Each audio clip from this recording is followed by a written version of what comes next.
He has done for me. I thank God for the opportunity. To be honest, when you reached out to me, I was in a very dark place.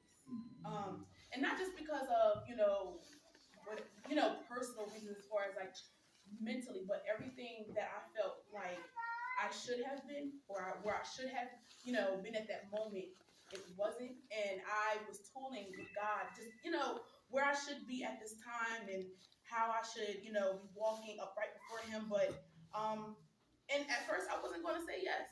I wasn't. And I really wanted to, tell you, oh, something's going on, this and the third. And God said, just stand still, and just go forth. But I thank God for being here. I thank God for allowing me to have this opportunity. Not knowing, if this is my time or not, asking God, my secret place, asking Him, what should I be doing? What's my purpose?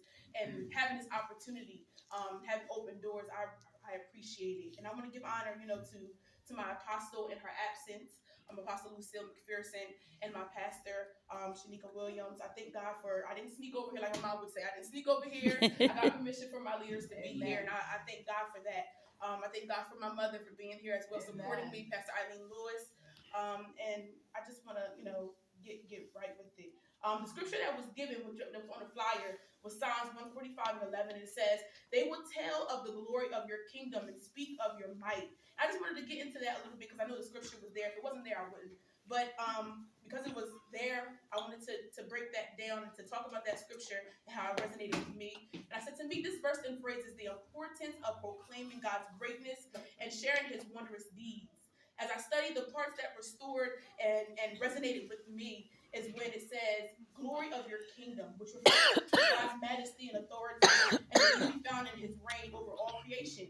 By us speaking of His might, we acknowledge His power, not only in the world, but also in our personal lives, and how He guides us, protects us, and transforms us. Because this verse invites us to actively participate in worship by sharing our testimony with others.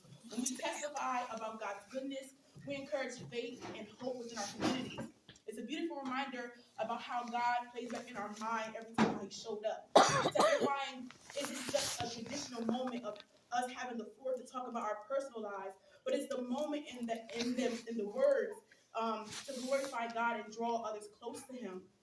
So, what's my testimony at the age of 23? I want to talk about a little bit about my foundation. I grew up in a household, a saved household all my life. And I grew up, I call it a pew baby. I didn't know anything else. Of course, going to different services. I loved going to revivals, loved going to shut-ins, loved going to different services and traveling out of the state. My parents, it wasn't,